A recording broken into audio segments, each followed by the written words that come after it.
Imagine um urso que foi mantido faminto por 3 dias.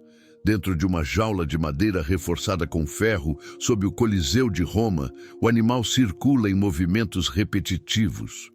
O cheiro de carne podre, deliberadamente espalhada próxima às grades, mas sempre fora de alcance, mantém sua fome em estado de frenesi.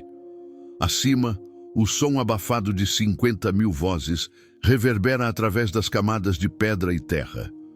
É meio-dia de um dia qualquer de verão, ano 107 depois de Cristo.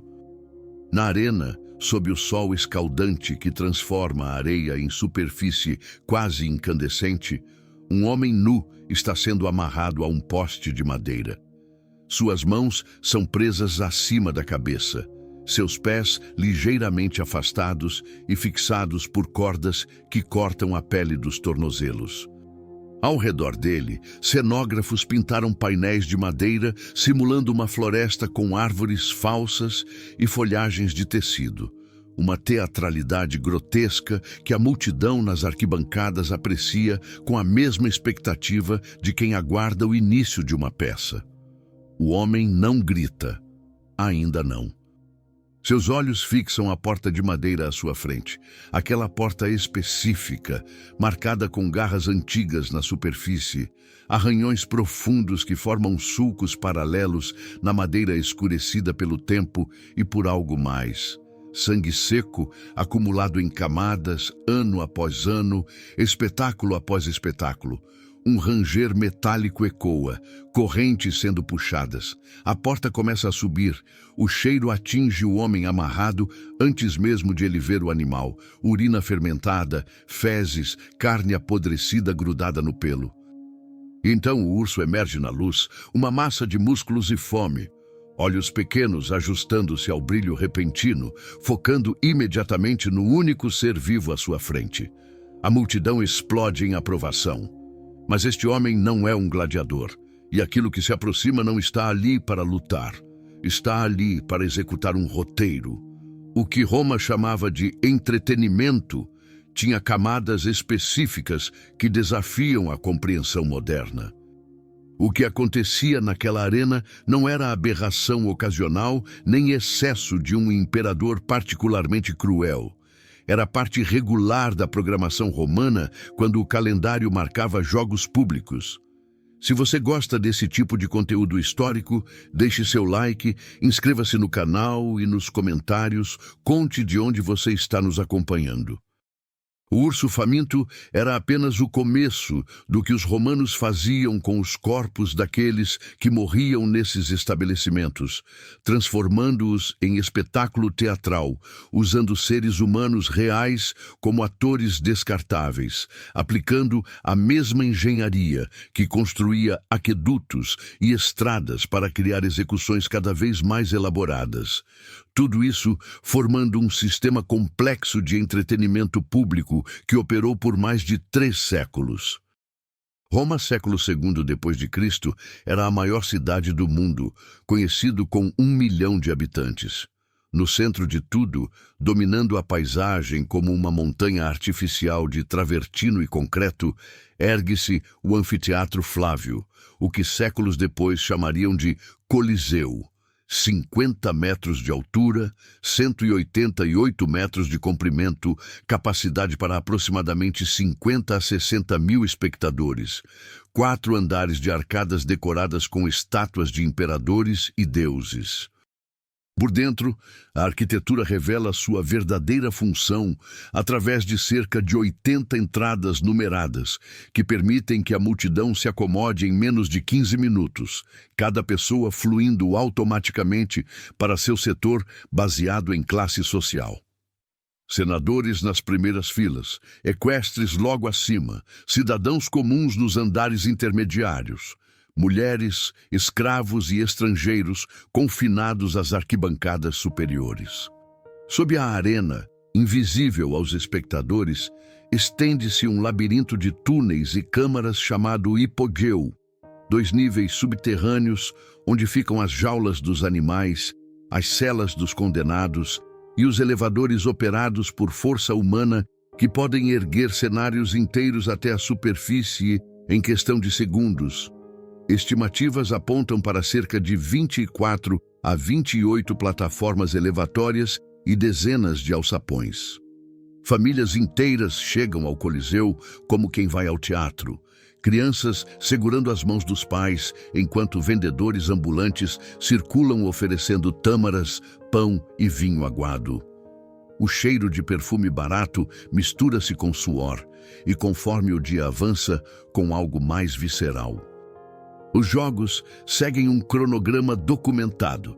Pela manhã acontecem as venationes, caças de animais exóticos, leões da África, ursos da Germânia, elefantes da Índia, onde caçadores profissionais, os venatores, enfrentam essas feras em combates coreografados, que, embora perigosos, oferecem ao caçador pelo menos chance de sobrevivência. Ao meio-dia vem o que chamam de intervalo para almoço, mas não é intervalo real. É quando acontece o que os próprios romanos raramente documentavam em detalhes com a mesma eloquência dedicada aos gladiadores. É quando os condenados à morte sobem do hipogeu. Roma não se contentava com simples execuções, pois crucificação já existia há séculos e decapitação era comum em dezenas de culturas. Mas Roma precisava que a morte fosse teatral, mitológica, entretenimento digno de dezenas de milhares de espectadores. A primeira vez que a maioria das pessoas ouve sobre o Coliseu, ouvem sobre gladiadores, homens treinados, armados com escudos e espadas, enfrentando-se em combates que seguiam regras estritas, com uma estrutura que fazia sentido para a mentalidade romana sobre virtus e coragem diante da morte. Mas isso era à tarde.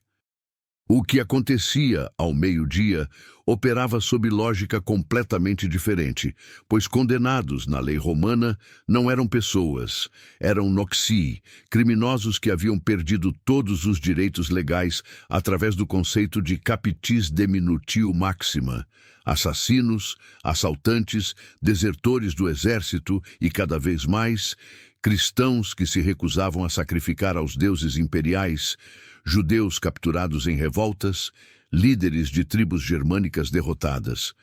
Para esses, não havia possibilidade de clemência.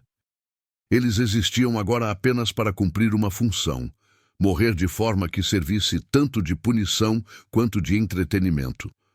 Roma desenvolveu algo que historiadores chamam de damnatio ad bestias, a condenação às feras, mas não era apenas soltar condenado e animal simultaneamente. Isso seria rápido demais, previsível demais. Então os romanos refinaram o processo e desenvolveram variações elaboradas. Para crimes menores, às vezes, o condenado recebia uma arma, não uma arma real, mas uma lança de madeira sem ponta de ferro, um escudo de vime que desmoronava ao primeiro golpe, o suficiente para dar ilusão de chance e fazer a morte durar mais tempo. Para crimes considerados mais graves, nenhuma arma. O condenado era amarrado, imóvel, esperando, com a posição variando conforme o animal, pois evidências indicam que os romanos otimizavam o posicionamento do condenado para maximizar a eficiência do ataque. Ursos preferem atacar verticalmente, enquanto leões preferem horizontalmente. E os animais eram escolhidos especificamente. Leões para espetáculos grandiosos, ursos para execuções mais brutais porque não matam rápido e preferem dilacerar. Cães selvagens em matilhas para criminosos múltiplos.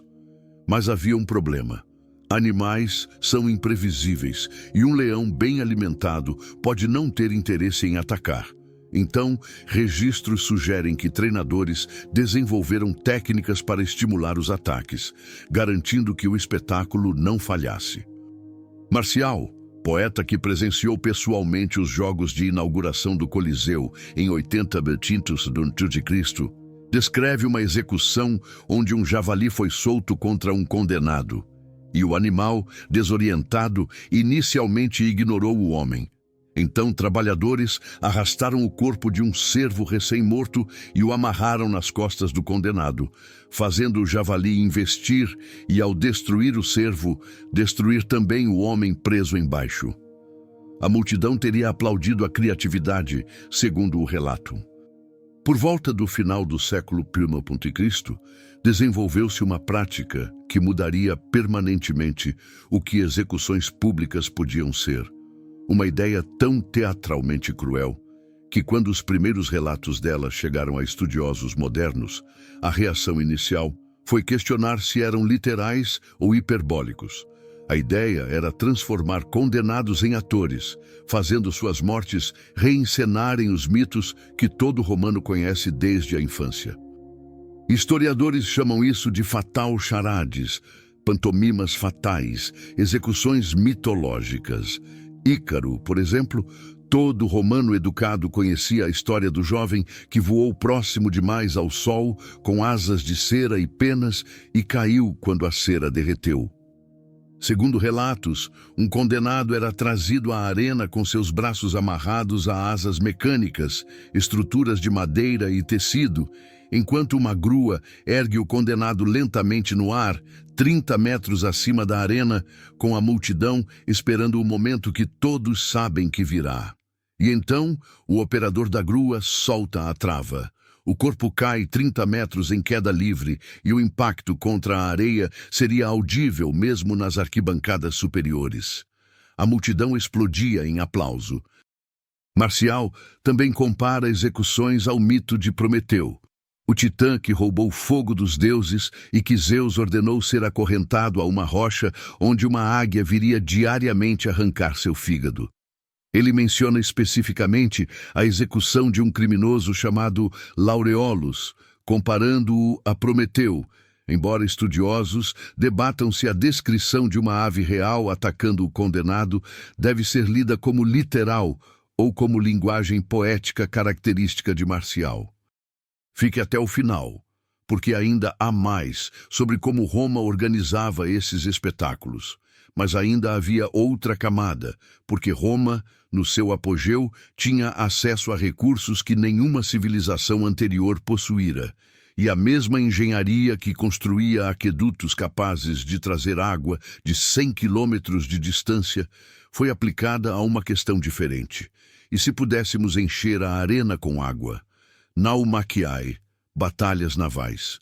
Júlio César, em 46 a.C., e organizou a primeira naumaquia romana em um lago artificial construído especificamente para o evento, com 19.000 remadores, a maioria prisioneiros de guerra, forçados a reencenar batalha entre frotas egípcias e tírias. O resultado foi espetáculo impressionante e centenas de mortos. Fontes antigas, como Cássio Dio e o próprio Marcial, mencionam espetáculos aquáticos na inauguração do Coliseu em 80 d.C. Embora estudiosos debatam os detalhes técnicos exatos, se a arena foi de fato inundada ou se utilizaram a naumaquia de Augusto Próxima e como o sistema hidráulico teria funcionado dado o hipogeu subterrâneo. Pesquisas de engenharia mostram que seria tecnicamente possível inundar a arena antes da instalação completa do hipogeu, mas os detalhes permanecem disputados entre especialistas. O que sabemos com certeza é que batalhas navais espetaculares aconteceram como parte dos Jogos Romanos e que os homens forçados a tripular esses navios não eram marinheiros. Eram prisioneiros de guerra, criminosos condenados, escravos selecionados. Relatos indicam que muitos não sabiam nadar, o que transformava navios afundando em execuções em massa, pois quando o navio começasse a afundar, aqueles que não sabiam nadar não poderiam escapar. O combate começava ao sinal com as frotas remando uma em direção à outra, e os navios eram construídos para quebrar sob impacto, transformando a batalha em carnificina aquática.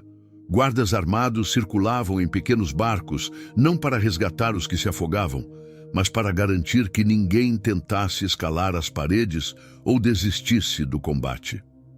Suetônio registra que, durante os jogos de inauguração do Coliseu, em 80 d.C., o imperador Tito organizou uma naumaquia que recriou a batalha entre atenienses e persas, especificando: 3.000 combatentes participaram, sendo que quase todos pereceram. Mas ainda havia algo que gerou controvérsia até entre estudiosos modernos. Algo tão específico em sua crueldade que, quando Marcial escreveu sobre isso, a questão permanece: era literal ou propaganda espetacular? A execução teatral de Pasífae. A história mitológica é conhecida.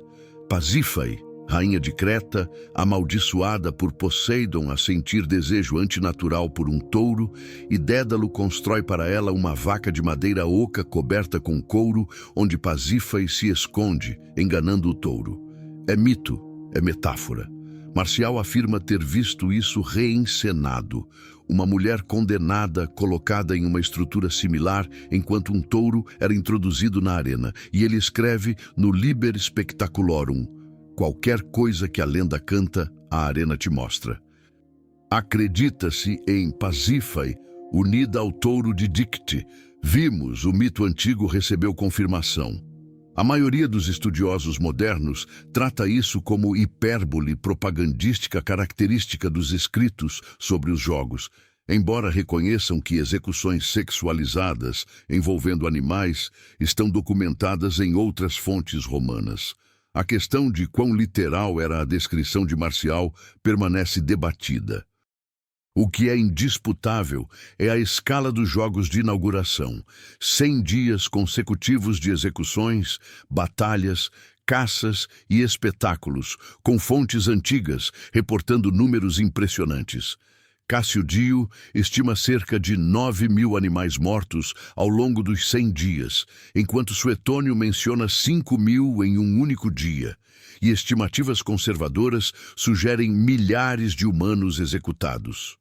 E isso era apenas a inauguração, apenas o começo de 350 anos de operação. Como dezenas de milhares de pessoas, cidadãos comuns, famílias, crianças, podiam assistir isso regularmente? A resposta está em camadas de justificação que se reforçavam mutuamente, criando uma estrutura que tornava tudo isso não apenas aceitável, mas celebrado. A lei romana operava sob o conceito de capitis diminutio maxima, perda total de status legal, onde certos crimes não apenas puniam o criminoso, mas o removiam da categoria de pessoa sob a lei romana, fazendo com que, uma vez condenado, um noxi legalmente não existisse mais como ser humano sem direitos, com sua esposa tornando-se automaticamente viúva, seus filhos órfãos e sua propriedade confiscada.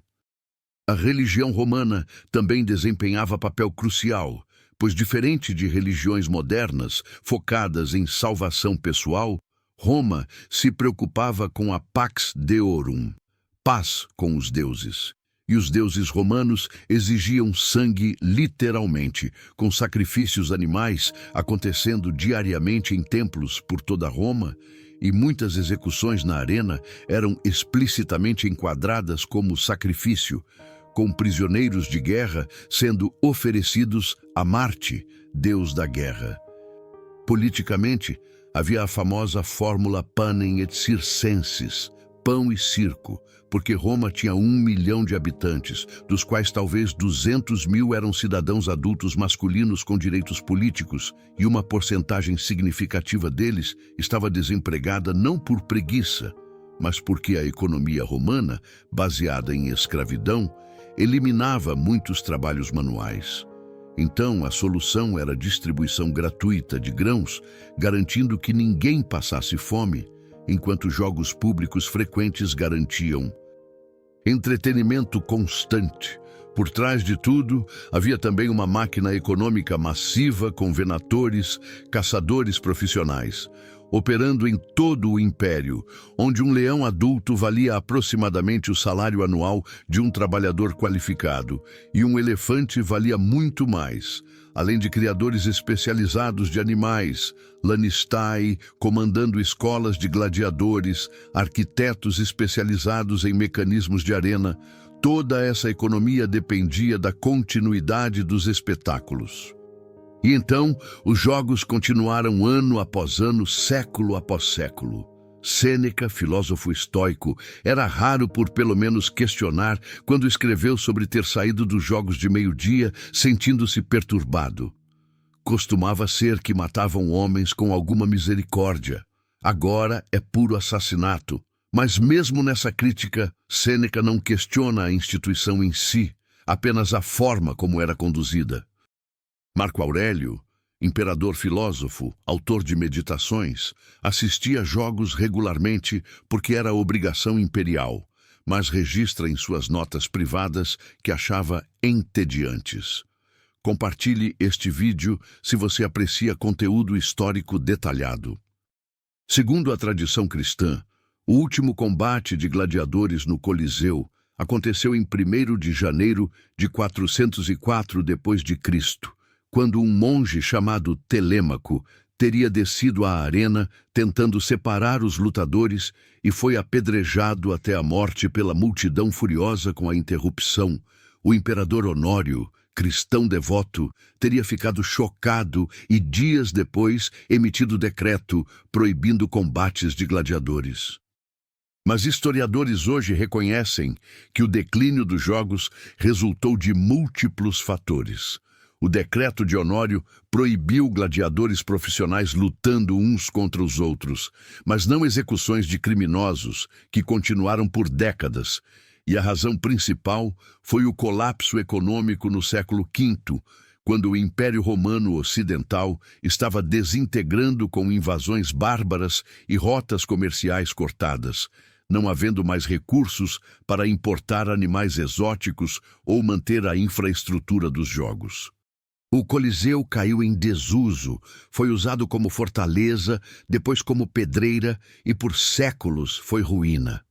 No século XX, escavações arqueológicas revelaram a extensão do hipogeu com seus túneis, jaulas e mecanismos de elevação.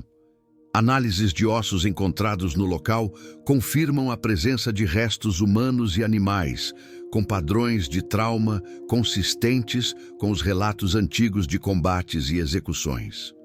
A mesma Roma, que construiu aquedutos funcionando até hoje 2000 anos depois, com água ainda fluindo através de canais de pedra projetados com precisão tão exata que o gradiente permite à gravidade mover água por 100 quilômetros sem bombeamento, a mesma Roma que pavimentou estradas cruzando continentes, Via Ápia, Via Flamínia, Via Aurélia, algumas ainda servindo como base de rodovias modernas. A mesma Roma que desenvolveu o sistema legal, influenciando todo o Ocidente com conceitos de contratos, propriedade e precedente judicial. A mesma Roma que produziu literatura definindo a civilização ocidental. Virgílio, Ovídio, Cícero, Sêneca. Essa Roma, no coração de sua capital, reunia dezenas de milhares de cidadãos regularmente para assistir seres humanos serem executados como entretenimento público. Registros indicam que a areia do Coliseu precisava ser trocada regularmente, com trabalhadores descendo à noite para remover camadas ensopadas e espalhar areia fresca, deixando a arena pronta novamente pela manhã. O Coliseu hoje é patrimônio mundial da Unesco, com turistas de todo o mundo visitando e tirando fotos de sua arquitetura genuinamente impressionante. Mas sob esta arquitetura estão os vestígios de 350 anos de operação como local de execução pública em massa. Roma operou este sistema por mais de 3 séculos, e quando parou, foi primariamente por impossibilidade econômica, não por transformação moral coletiva. Os registros históricos e as evidências arqueológicas documentam isso. Se você quiser um vídeo ainda mais aprofundado sobre os espetáculos do Coliseu, explorando em detalhes as revoltas de escravos gladiadores, a economia por trás dos jogos ou os relatos individuais documentados, deixe nos comentários. Ou, se preferir, sugira outro aspecto sombrio das civilizações antigas que você quer que exploremos com essa mesma profundidade histórica. Inscreva-se no canal e ative as notificações para não perder os próximos vídeos. Obrigado por assistir até o fim. Nos vemos no próximo.